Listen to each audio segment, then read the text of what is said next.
Бул жака эми жөө деле келишпейт.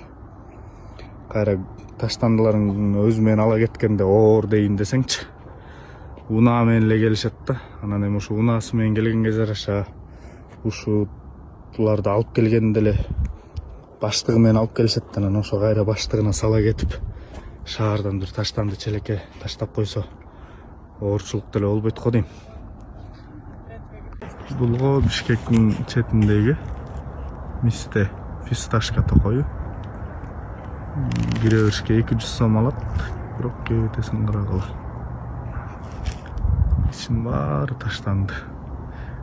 Жол тиякта токтогон жер дагы таштанды экен.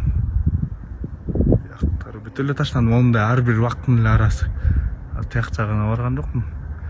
Тиги жер жолдо келаткан жери жалаң эле бактын арасы ушул ушуга окшогон көрүнүштө.